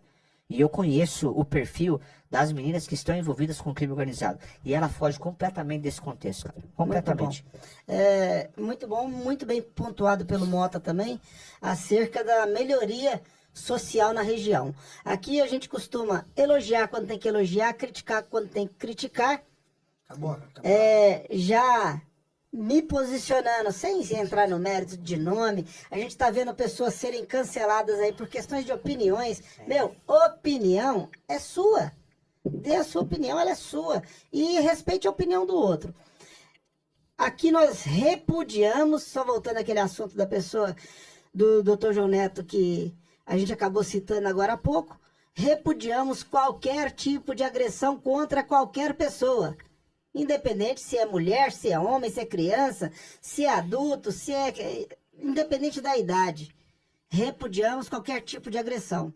E os fatos estão aí, serão investigados e logo mais a justiça vai decidir quem está certo e quem está errado. E posso falar que eu tive acesso a determinada parte, a primeira parte aí do inquérito, inclusive a audiência de custódia já está disponível em muitos meios sociais aí, não publicamente, mas já tem advogado que está de posse dessas informações, de cópia desses documentos, inclusive pedido, as pessoas entram na internet pedindo o endereço eletrônico, o Instagram da vítima que aparece naquela situação, da mulher que figurou como vítima nessa situação. Já vou falar para vocês, dificilmente alguém vai passar, porque essa parte de identificar a vítima está em sigilo de justiça.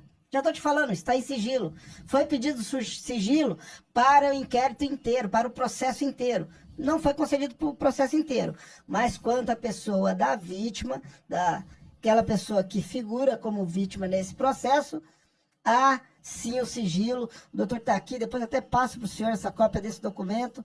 Há o sigilo, então quem estiver passando o nome dessa pessoa já está errado. Já vai estar aí se colocando a ser averiguado as penas, né, que a lei prevê. Quanto ao posicionamento do Mota acerca de benefícios para a região de Cajamar e toda aquela região ali, eu vou falar, eu não sei nem o nome do prefeito, não sei de que partido não sei, não conheço o político daquela região, mas recentemente estive ali na região de Vargem Grande Paulista, que é próxima à região de Cajamar, né? Faz a mesma região ali de proximidades, e eu vi um exemplo muito bacana na região de Vargem Grande. O que é?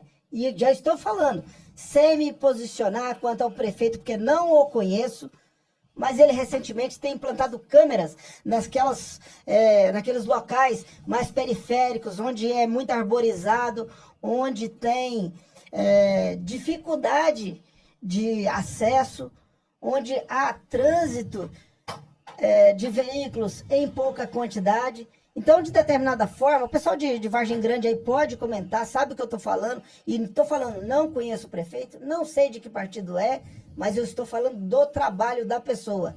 Não sei se partiu do prefeito, se partiu da Câmara de Vereadores, mas o trabalho que ele fez. Instalou câmeras em todos os acessos da cidade. E essa câmera, quem faz o monitoramento é a Guarda Civil Metropolitana. E é um sistema parecido com o sistema que foi implantado aqui em São Paulo, citando o nome, Smart Sampa, que hoje funciona, né, como uma malha protetora da cidade. Sim. Né? Temos a Muralha Paulista, que é da PM, que é estadual, e temos o Smart Sampa, que é municipal em São Paulo. Então, algumas prefeituras, elas acordaram para a segurança digital, e isso sim. Caso Vitória é um caso que, talvez, se tivesse uma tecnologia implantada, se tivesse um sistema de segurança realmente funcional, tivesse evitado. Não evita mais o crime do caso Vitória, mas cada prefeito, cada segurança municipal, cada secretário de segurança municipal, ele pode fazer muito para proteger outras pessoas e evitar que outros crimes como esse venham a acontecer. Exatamente. Olha, o pessoal da GCM, muito obrigado. Estão acompanhando o Dr. Fábio. O Dr. Fábio está ganhando muitos fãs na cidade de Cajamar. Um abraço a todos os meus amigos cajamaenses, é assim que falam ou cajamenses? Eu não sei. Bom, se meu irmão tiver aí, você me fala o que é. Eu sei que é Cajamar. Mas muito obrigado a esse público, gente gritante de Cajamar que está nos acompanhando. Eles continuam pedindo, aclamando DHPP já. Tá virando um movimento, tá virando um grande pedido dessas pessoas que estão passando por esse momento de dor, querendo justiça pelo caso Vitória. Outras coisas que são os grandes elogios que o doutor está recebendo pelo seu trabalho. É lógico, sempre tem os haters, né? Os haters, eles têm... Faz parte. Isso faz parte. Quem quer aparecer na mídia, é o modo de falar. Quem está exposto na mídia acaba tendo que enfrentar esse tipo de coisa. Por exemplo, o Pedro mesmo, né? O Pedro já teve que enfrentar. O Pedro foi meu hunter no programa do João Neto. Quando começamos a falar de anistia, ele falou, não, que negócio é esse aí? Tá. Foi não, Pedrão? Brigou comigo, brigou com a Ailton também? Não, com a Ailton você não briga, né? Briguei. Brigou? Opa, tá aqui, Estão lavando roupa suja agora? Briguei. Estão lavando roupa suja E agora? não Olha aí, mentira, doutor. Tá Aos certo. 45 minutos do podcast, eu falei, perdi 45 minutos da minha vida. Meu Deus, o que é isso? Peço desculpa aos dois só, mas perdi 45 minutos da minha vida pela posição do doutor aqui. Na situação, falou muita besteira, elogiando pessoas que não devem ser elogiadas, mas é a opinião dele, respeito, mesmo eu não concordando. Só que assim, eu não vou compactuar com uma coisa que não tá me agradando. Fiz um comentário, o doutor Hellmaster também estava comentando, mais ou menos com a mesma ideia minha. Aquele dia, de fato, eu perdi 45 minutos da minha vida. É porque ele me enganou. Até aquele podcast eu segui ele na rede social por conta do Subailton. Os 45 minutos eu fui lá, parei de segui-lo, né? Apesar que eu não sou de curtir nada dos outros, comecei a seguir o senhor hoje. Opa! E não sou muito de curtir e tudo mais. Então, você concorda? Só aquilo que eu falei. Aquilo que eu falei. Você concorda que às vezes se você não segue uma pessoa porque o conteúdo dela não te agrada? Pois é. Lógico, tá certo. Vou dizer assim, doutor João Neto, eu não conheço. O que eu sei dele é um excelentíssimo profissional. Um advogado de primeira linha. Mas o conteúdo dele, quando eu vi, É blogueirinho, né? não é um conteúdo que me agrada. E tá tudo bem, tá tudo não tem certo. Ele tem problema. 2 milhões de seguidores e não é à toa. E tá tudo certo. Então, vai de conta aquilo que você falou, cara. É que ultimamente a gente tem indo mais pro tribunal do júri, né? E- Eu não sei o que tá acontecendo aqui. Só uma observação. Foi muito importante o podcast aqui aquele dia. Lógico. E eu te falo por quê. É um podcast que ele deixou opiniões claras. Porque talvez ele tenha ido em locais onde Divisor as de pessoas não águas. fazem tantas perguntas Cara, técnicas. ele falar que E nós fizemos é a pergunta favor da técnica. prisão da Débora, cara, ali é um absurdo, Fizemos perguntas cara. técnicas. Mas Não, era coisa porque, mais... como ele tá Não, falando, são cara. perguntas técnicas, Não, então, cara. não, mas peraí, tem coisa muito mais grave acontecendo aí, Se a cara. resposta dele Liberaram não foi aqueles incoerente, traficantes lá, deu fuga pros caras e à tarde vai um outro ministro e caça o habeas corpus. Porra, quer dizer, o dos traficantes, o narcotraficante é mais grave do que o da Débora, é desproporcional, cara. Desproporcional. E pegando o gancho lá da suposta agressão, eu vi agressão nas filmagens? Não. Só que ele ousou de força exagerada pra cima dela. Ela resistia pra não sair. O papel dele o que que era? Chamar a polícia se quer tirar, se o apartamento fosse dele. A gente não tá entrando no mérito seu, não. Sim. Eu acho que foi uso de força desproporcional pras mulheres. E teve gente que me massacraram naquela publicação do senhor e do tenente Jimenez. Algumas mulheres defendendo o cara, mano. Foi uso de força desproporcional. Ah, mas se fosse ela chutando, levando ele pra fora da casa, onde ela teria essa força, cara? Foi uso de força desproporcional. Eu não vi agressão. Quem causou a queda da moça? Ele. Foi ele que causou. Ah, ela não tava assim na porrada com ele, ela tava resistindo pra não sair daquele lugar e ele tirou pra força. Aquela queda foi causada por ele. Por uso de força desproporcional. Só uma pergunta, ela machuca a boca? Vamos entrar agora no assunto então, já que esquentou. Tá polêmico. Tem gente que... Ela machuca quando? Quando ela Na cai? queda, na queda. Era isso que eu queria saber. Na queda que ela mostra ele de fato agredindo ela. Não, eu não vi. Força, Eu vejo ele tirando ela e os dois caindo ali. E aí a pergunta era grandes essa. questionamentos que Não, mas a circulam pergunta era... hoje é assim, tirar de forma forçosa. Não, Está nítido. Eu não vou entrar na questão desse mérito. A questão é, quando ele vai tirar, ela machuca em qual momento? No momento que ela cai. queda. Beleza. Ela bateu o Porque rosto no eu vi chão, dois vídeos. sim. Eu vejo o vídeo ela caindo Depois ele se e na colocando. sequência um cara caindo e depois um cara segurando. Aparecem 4 pessoas na sequência de vídeo. Passa um, a hora que tá passando. Aparece um que está transitando com uma escada na mão. Aparece o outro que Não estava vi. o que tá, aparece nesse vídeo. O que eu vejo da é um cara queda. que quando ela cai, o cara passa assim. Passa, calmamente então, ali. Aquele é um. Pois é. Quando ela cai, um passa em frente, aparentemente ao hall do edifício ali, né? O hall E depois daqueles aquele que sai da apartamentos. porta E que o ele sai, outro né? é o que estava com eles, em tese, no interior do apartamento. Sim. Que é o fotógrafo dele, o assessor dele lá que acompanha ele. Tá. Né? Ah, entendi. Aquele rapazinho lá, eu vi muitos canais comentando, né? É o Chuck Norris. Chegaram a falar que seria amante dela. Que seria, nossa. Não tem cogitaram- informação, cara. cogitaram Na verdade, coisas absurdas. Vou assim. falar um negócio, gente. Aquele jovem, ele esteve aqui no podcast. Ele é um filmmaker dele, que anda Isso, pra ele. filmmaker. Ele é um filmmaker, entendeu? Ele tava lá, o Chuck Norris, que é o apelido carinhoso, ou é o nome dele, eu não sei. As pessoas chamam ele de Chuck Norris. Então ele tava lá, ele simplesmente. Aquele que sai depois? Isso, a gente vai achar que entendeu? é doutor. Ele limpou. São 4 É. pessoas que Então. aparecem. Aparece a menina, a garota lá que estava com ele, Dr. João Neto. Aparece uma pessoa que está transportando uma escada, que se olhar o porte físico é muito maior do que o outro que aparece no interior do apartamento depois. Tá. E são 4 pessoas nessa sequência de cenas. É isso. Voltando pro caso Vitória, porque já estão reclamando aqui. Eu vim aqui só por causa do caso Vitória. Meu Deus do céu. Gente, mas vocês são muito fã do Dr. Fábio. Olha aqui, ó. Dr. Fábio, o senhor está do lado sentado do caso. Não consigo ler, tá? Porque... Eu leio para você aqui. Vem aqui. Dr. Fábio, o senhor está do lado sensato do caso. Esquisitíssima é a postura da conduta da delegacia de Cajamar na condução desse caso, desse inquérito. DHBP já... E aí assina a pessoa. Já mandaram até a gente mudar o título. Ô, gente, larga de ser Hunter, cara. Larga de ser... Para com isso. Para de bobeira. Não, já mandaram mudar o tema aqui. Não, gente, o caso é Vitória, mas a gente comenta o que tiver que comentar, entendeu? O nosso negócio aqui é justiça, é direita, é isso aí, vai pra cima. Só perguntando da Acaba arrastando o outro. não tô tem- perguntando da reconstituição, que era pro dia 10 de abril, foi remarcado pro dia 22, mas não é dia 22, foi marcado pro dia 24. Próxima quinta-feira, dia 24, é a reconstituição, que é só o que falta do caso, e aí depois o rascunho final, o relatório final, que aí encerra, né, para indiciar as pessoas, que aí vem no laudo, aí nesse relatório completo, o delegado vai dar ali todas os direcionamentos de tudo que foi colhido na investigação, todas as pessoas que foram ouvidas, e palavras dele na entrevista coletiva ontem: não tem nenhuma pessoa mais para ser ouvida, não tem nenhum laudo mais a ser confeccionado, não tem nenhum exame mais a ser solicitado, ou seja, só falta a reconstituição e depois o relatório final e encerra o inquérito policial. Então, o pessoal continua insistindo, dizendo aqui que os laudos não estão prontos. Como assim? Não entendi. Não tá pronto, doutor? O quê? Os laudos? Todos. Não existe mais nenhum laudo a ser confeccionado.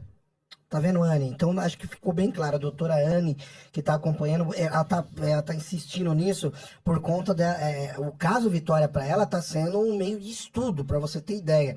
Tem gente que está estudando o caso, o jeito que você está conduzindo, para poder... Eu acredito que isso vai virar uma matéria.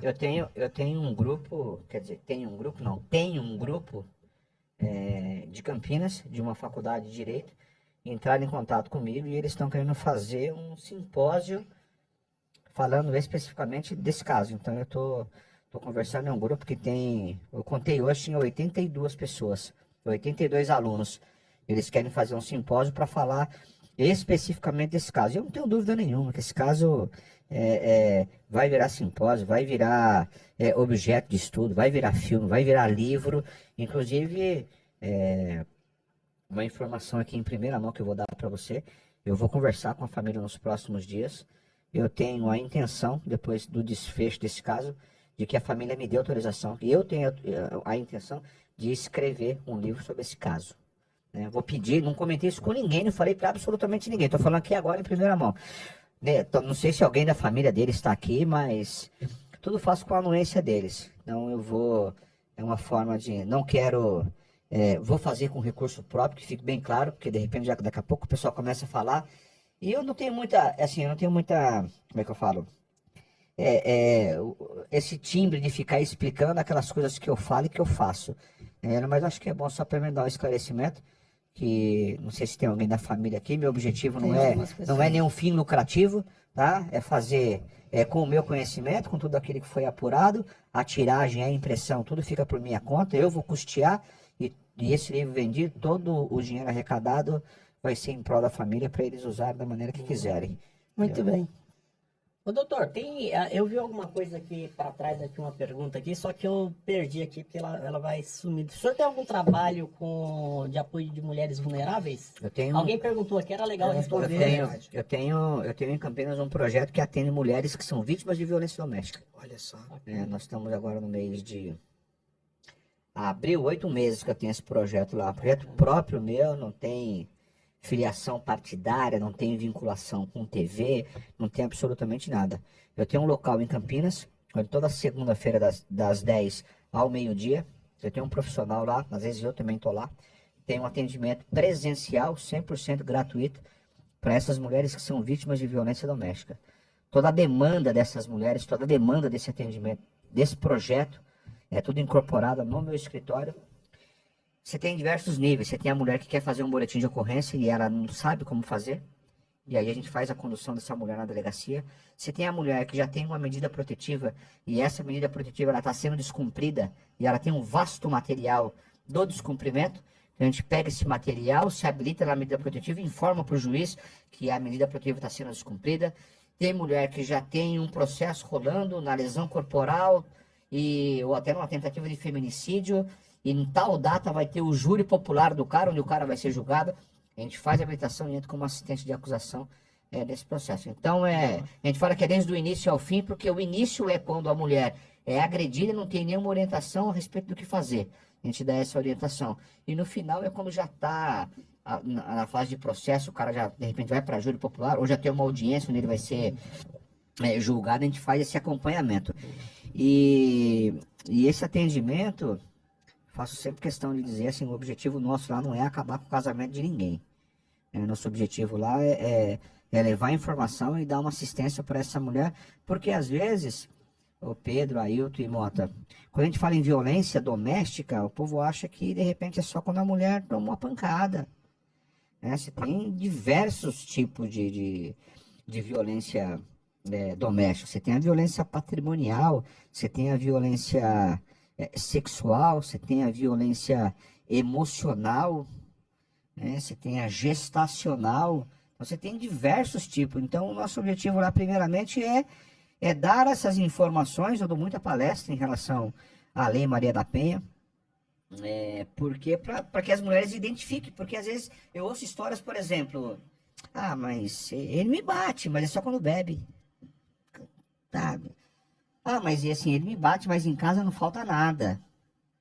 Então assim, é uma orientação para que essas mulheres possam identificar se de fato Elas estão passando, ela me conta como é a convivência, e a gente vai apontar, fala, olha, acontece uma violência, é assim, não pode ser assim. E até na questão de divórcio também. Hoje, de cada 10 divórcios que você tem na fase consensual, 9 é quando o cara, ele oferece o advogado para a mulher, um advogado para os dois, e na hora da partida o cara ficou com 80% e ela com 20%.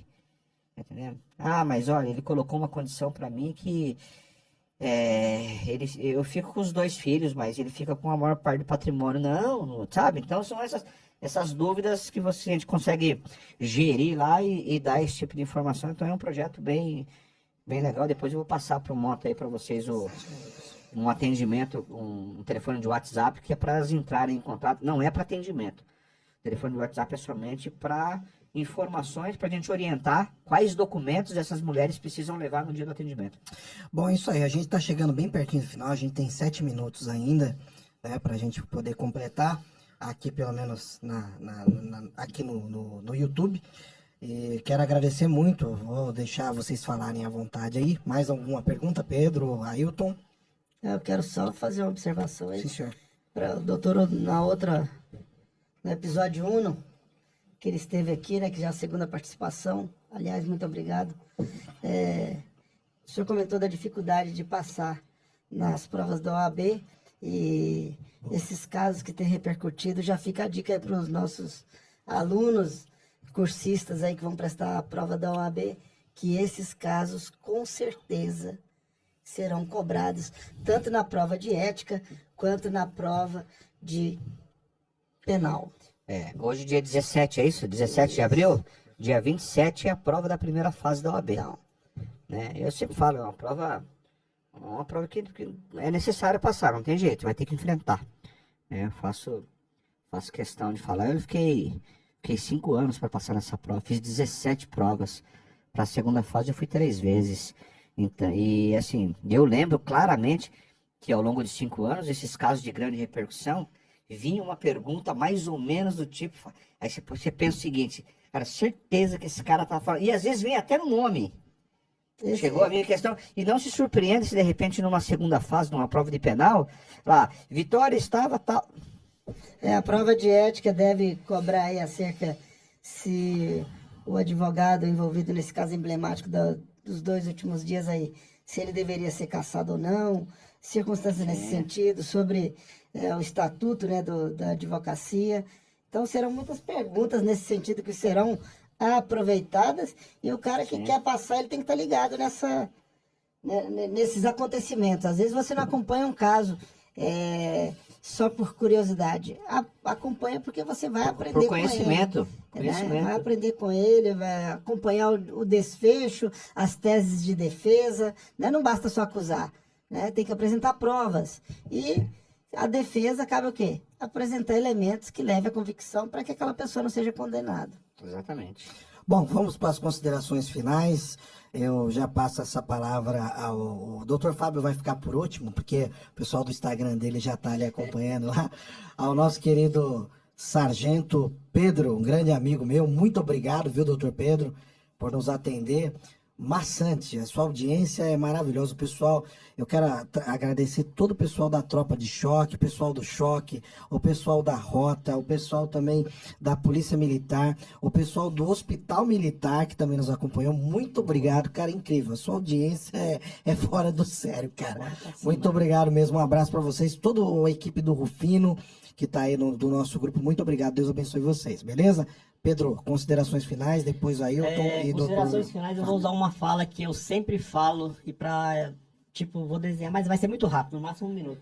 Eu tenho uma fala que eu falo o seguinte, que eu sou a favor da ressocialização do criminoso. Eu sou a favor da ressocialização do criminoso. Que ele seja ressocializado ou no colo do capeta ou cumprindo a pena dele de ponta. A escolha desse resultado para ele conhecer o capeta é dele.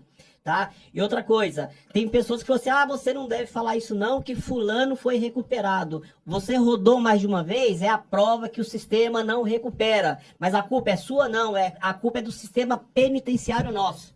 Concorda, doutor? Exato. Porque o pessoal fala assim, ah, não, que fulano, eu conheço fulano que foi recuperado. Cara, eu conheço pessoas que rodou 7, 6 vezes. Então é uma prova que o sistema não funciona, tá? Eu tenho pessoas que foi me escrachar, falando, ah, que não sei o que, sua posição é essa. Se você rodou mais de uma vez, é prova que o sistema não funciona. Eu sou a favor da ressocialização. Ou no colo do capeta, ou cumprindo a pena dentro de ponta. Eu seguro o BO que eu tô falando aqui agora. Ailton. Bom, eu já convido a todos aí que nos assistem a seguir-nos no perfil @subtenente.ailton. Agradeço mais uma vez a participação e atenção do Sargento Pedro, Dr. Fábio Costa, do próprio Mota. E peço desculpa que hoje realmente para mim foi um dia atípico. Acho que até a minha postura aqui na mesa mudou. Realmente é um dia pesado, depois desse acontecimento ontem lá com o nosso policial. E eu não consigo, eu sou muito naturalista e eu transpareço aquilo que eu estou sentindo. Então eu peço desculpa se foi essa a impressão, porque realmente é a forma que eu estou me sentindo hoje. Muito derrotado quando eu vejo um colega partir da forma covarde que ele partiu ontem. Doutor Fábio Costa, criminalista, autoconhecedor e jurista, por gentileza.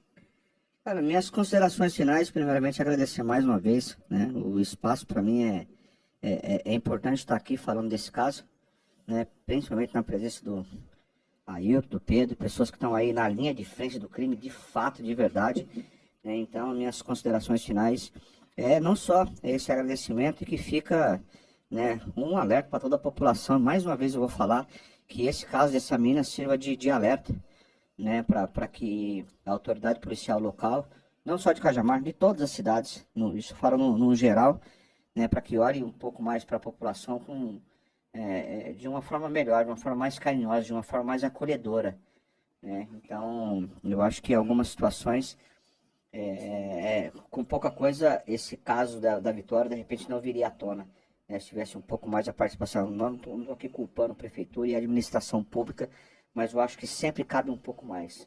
Então fica essas minhas considerações.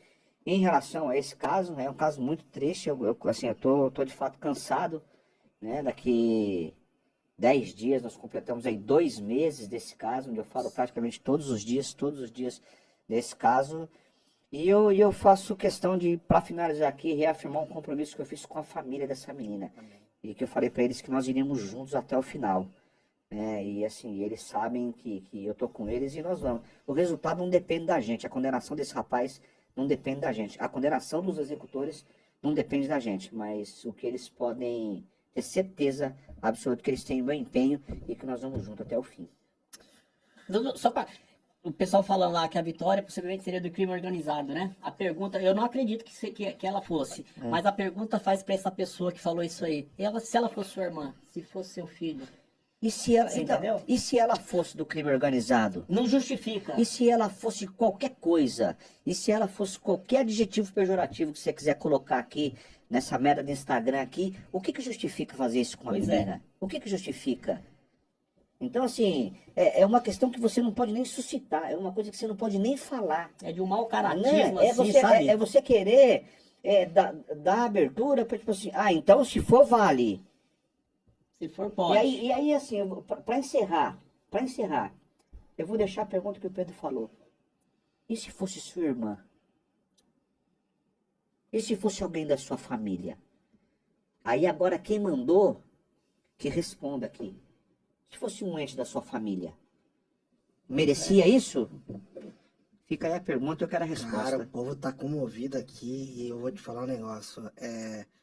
O pessoal tá brabo com o delegado de Cajamar. Cara, isso daí vocês resolvem com o delegado. Vamos lá, meu recado, isso fica pro próximo episódio. Meu recado pra vocês, não se esqueça de se inscrever nas nossas redes sociais, faz o triplo C, comenta, compartilha, como que é? Comenta? Comenta, curte, compartilha. Comenta E siga-nos. E siga-nos, é verdade. E tem que seguir. Gente, não esqueça de se inscrever no canal, é muito importante. Nosso canal é um canal pequenininho, que está crescendo, está se autodesenvolvendo. Então, eu preciso muito da ajuda de vocês, tá bom? Para esse projeto continuar, você pode mandar um Pix pra gente também. O Pix hoje ficou fixado aí. Você quer mandar um Pix pra gente, é o número do meu celular mesmo. Mande. Contribua com esse projeto aqui, que não é fácil, mas nós estamos aqui fazendo e tenho certeza que nós vamos crescer e se desenvolver. Não esqueça de seguir as redes do doutor. Quero fazer um agradecimento à Kate, que acompanhou, ao doutor Fábio Costa, ao subtenente Ailton e também ao sargento Pedro, a senhora sua esposa, um forte abraço, gente boa demais. Obrigado, viu, por ter liberado o Pedrão. Senão ele não ia vir, não. Subtenente Ailton, a senhora, sua esposa também, um forte abraço a ela, toda a sua família. Eu sei que o senhor hoje tá para baixo hoje. Pesado, tá né? pesado, né? Pesado, porque assim... Eu nunca tive Encarregado, Mota. Eu nunca vi A ele gente vem assim. da sequência Eu tô assim, estranhando. de alguns Hoje- policiais mortos né? recentemente, então não há como você não sentir o peso desses acontecimentos. Todo mundo pergunta, o Ailton é seu irmão? Eu falo, não, ele é bonito, eu sou feio. Fala, hoje ele pra mim pode dar uma risadinha. Mas não tem nada. Doutor Fábio, muito obrigado a toda a legião Obrigado, de Mota. fãs Valeu. do Instagram e legião de fãs agora do YouTube aqui.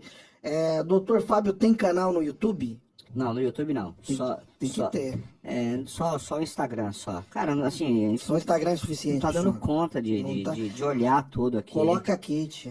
Vou colocar na Coloca a administração. Kate, coloca a Kate. Gente, qualquer dia vocês vão conhecer a Kate. Não, ou você, querido, pelo amor de Deus, tiozão que usa Raider até hoje. Que isso, você que tá com a barriga de fora, sentado no sofá, sem camiseta. Isso, tiozão, você não é a Kate Marrone dos anos 80, não.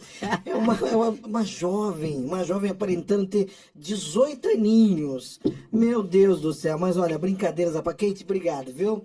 Nunca mais vai querer voltar aqui, doutor Fábio.